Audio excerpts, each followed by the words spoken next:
My name is Peter Vaughn, and I'm the U.S. Country Co-Director. I'm co-directors with my wife, Joanne. We have people with like set positions doing finance or doing marketing or doing customer service or packing web orders.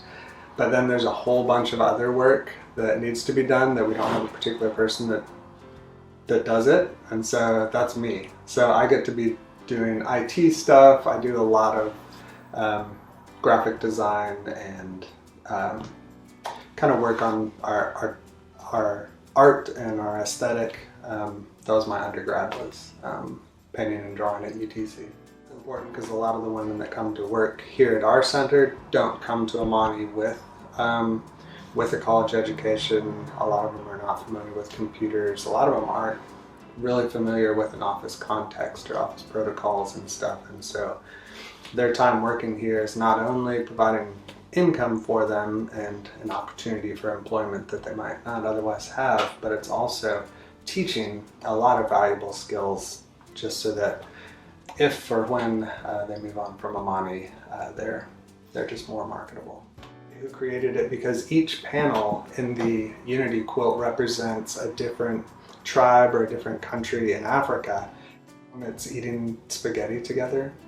I don't know how that became their tradition, but a lot of them include like gathering together to eat. A lot of them include drinking together.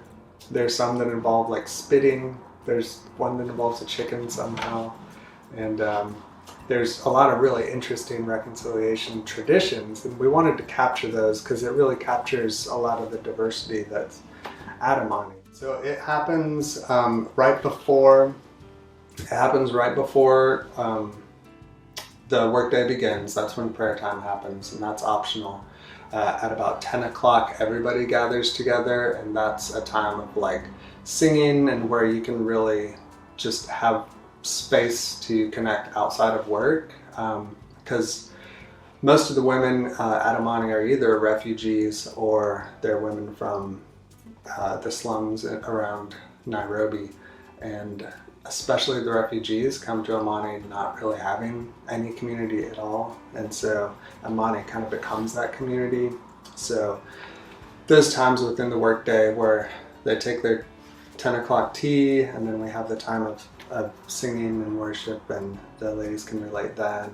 We break for lunch, and all the ladies eat their lunch on the lawn together, and so we try to intentionally provide spaces throughout the day to where there's a chance for like relationships to grow and community to happen, and it's all part of the mission of Amani. It's to take like very lives that have been fractured and try to be a place where those can start coming together.